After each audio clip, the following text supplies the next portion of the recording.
నేను ఒకటే మాట మీ అందరికి విజ్ఞప్తి చేసేది, ఇట్లా ఒకసారి కాదు, మీరు సోషల్ మీడియాలో మీరు గట్టిగుంటే రోజుకు 10 సార్లు దొరుకుతారు, వాళ్ళు రోజుకు 10 సార్లు దొరుకుతారు.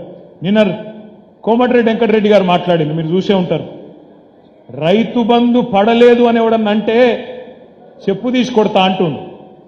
రైతు బంధు పడలేదు అని ఎవరన్నంటే చెప్పు తీసి కొడతా. ఇది మన గౌరవ మంత్రివర్యులు కోమటిరెడ్డి వెంకటరెడ్డి గారి మాట. ఒకసారి పెట్టవా అన్నవారు నీకు చెప్పుతూ ఉండండి. ఇవాళ రైతు బంధు ఎత్తలేడు రేవంత్ రెడ్డి. ఇవాళ రేవంత్ రెడ్డి గారు ఏమంటే చెప్పు తీసుకొని కొడతా చూడన్న మళ్ళా మాట అంటే.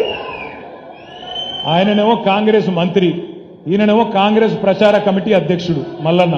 ఇద్దరు కూడా ఏమంటారు, చెప్పు తీసి కొడతాము రైతు బంధు పడలేదంటే అంటుంది.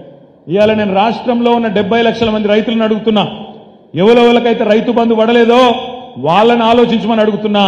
వీళ్ళని ఏ చెప్పుతోని కొట్టాలి, రైతు బంధు ఏ వాళ్ళని ఆలోచించమని అడుగుతున్నా. చెప్పుతోని కొడతారా, ఓటుతోని కొడతారా, మీ ఇష్టం. చెప్పుతోని కొడతారా, ఓటుతోని కొడతారా, ఈ ప్రభుత్వాన్ని మీ ఇష్టం. కేసీఆర్ ఉన్నప్పుడు వారం రోజులు వేసిండెట్లా, వీళ్ళకు 2-3 నెలలైనా ఎందుకు వేయలేదు ఆలోచించమని చెప్పి నేను కోరుతున్నా. రైతులు ఆల్రెడీ మంట మీద ఉన్నారు. క్వింటాల్కి 500 బోనస్ అన్నాడు, ఇచ్చిండా? రేపు ఇస్తాడా ఏప్రిల్లో?